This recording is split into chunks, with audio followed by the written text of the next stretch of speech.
জীবনের নিরাপত্তা চেয়ে শেরেবাংলানগর থানায় একটি জিডি করি। জিডির বিষয়টি হচ্ছে গিয়ে যে গত বৃহস্পতিবার সংসদে থাকাকালীন সময়ে আমার এলাকার যিনি অফিসার ইনচার্জ উনি আমারে ফোন দিয়ে জানালেন যে স্যার আপনি একটু বাড়ি আসলে আপনার সাথে আমার একটু বসতে হবে, গুরুত্বপূর্ণ কথা আছে। তো শুক্রবারে আমি বাড়ি যাওয়ার পর উনি দুপুরবেলা আমাকে বললেন, আমাকে একটা মেসেজ দেখালেন যে উনাকে একটা লোক 2-3 দিন ফোন করার পর উনি যখন আমলে নিচ্ছিলেন না তখন উনারে একটা মেসেজ দেয় যে ওই লোকটা, অজ্ঞাতনামা লোকটা আমার সাথে দেখা করতে চায়, কথা বলতে চায়, দেখা করতে চায় না, কথা বলতে চায়।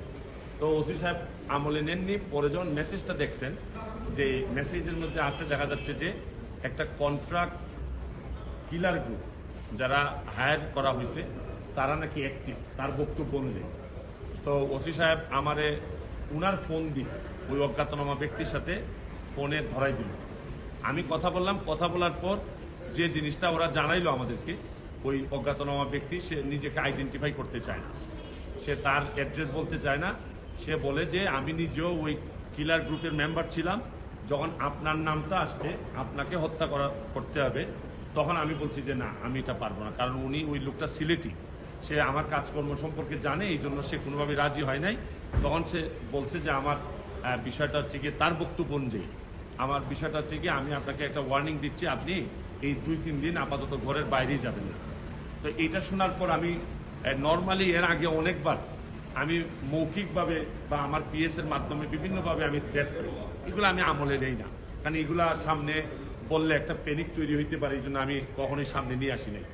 এইবার যখন আমার এলাকার ওসি সাহেবের মাধ্যমে আসছে তখন আমার কাছে মনে হয়েছে যে মানুষ যখন কখনো কোনো ওসিরে নর্মালি তো কেউ ফোনই দেয় না, তার উপর যখন সে এইরকম একটা মেসেজ দিচ্ছে তখন আমার মনে হয়েছে, আমার এখন মনে হয়েছে যে সিরিয়াসলি একটা পটেনশিয়াল থ্রেট, আমার এটা অবশ্যই আমলে নিতে হবে। তো এই জন্য আমি ওই দিন পরের দিন সকালেই আমি ঢাকা চলে আসি, সংসদ ভবনে চলে আসি। এসে আমি এর ভিতরে আমি পুলিশের ঊর্ধ্বতন কর্মকর্তা যারা আছেন তাদের সাথে আমি কথা বলি। তো এরপরে আমি জিডিটা আমি গতকালকে করছি।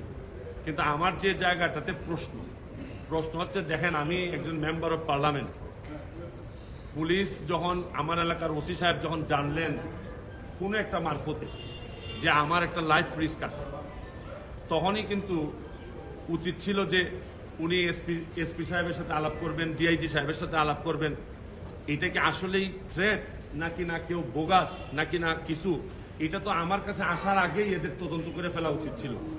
মানে আমাকে জিডি করতে হলো কেন? প্রশ্নটা হচ্ছে গিয়ে যে আমার থ্রেটটা তো আমি জানি না, জানছে প্রথমে ওসি সাহেব, ওসি সাহেবের পরে এটা এসপি ডিআইজি ওনাদের কাছে যাবে। আমি জানার আগে ওনারা আমাকে প্রোটেকশন দিবেন, আমাকে পরে জানাবেন যে এই থ্রেটটা যেটা ছিল এটা রিয়েল অথবা ফেক। ওনারা আমাকে বলছেন, ওসি সাহেবের যতটুকু ব্রেইনে ধরছে উনি ধরছেন, আমাকে বলছেন, আমাকে জিডি করতে হয়েছে। আর আমার নিরাপত্তা তো এখন আমার নিজেরই দিতে হইতেছে। এখন রাষ্ট্রযন্ত্র, আমি এটা বুঝলাম না যে এই রাষ্ট্রযন্ত্র আসলে কি আদৌ আমার বাঁচায় রাখতে চায় কিনা। কারণ হচ্ছে কি, আমি যাকে জিডি করতেছি পুলিশ ডিপার্টমেন্ট, সেই তো আগে জানছে আমার আগে, সেই তো আমার বলার দরকার। সেই ব্যক্তি কই এখন? সে ব্যক্তি আইডেন্টিফাই করা নাই। পুলিশ মারফত কখনো শুনলাম যে ওনারা নাকি ট্রেকিং করে, কখনো বলছেন যে এই পাহাড়তলি চট্টগ্রামের, তারপর কখনো বলতেছেন তার বাড়ি এই বড়লেখা বা সিলেটের কোন জায়গায় যেন।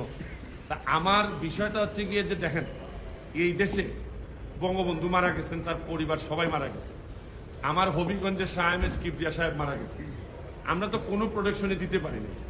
আর আমার বিষয়টা এরকম হয়েছে যে এই পুলিশের ভূমিকা দেখে মনে হইতেছে যে পুলিশ মনে হইতেছে যে একটা অপমৃত্যু রেকর্ড করার জন্য বসে আছে, যে আছে একটা মৃত্যু হয়েছে, নাইলে এই পর্যায়ে যাবে কেন। আমি কি করতেছি না করতেছি সব পুলিশ এবং এনফোর্সমেন্ট এজেন্সির নখদর্পণে থাকবে।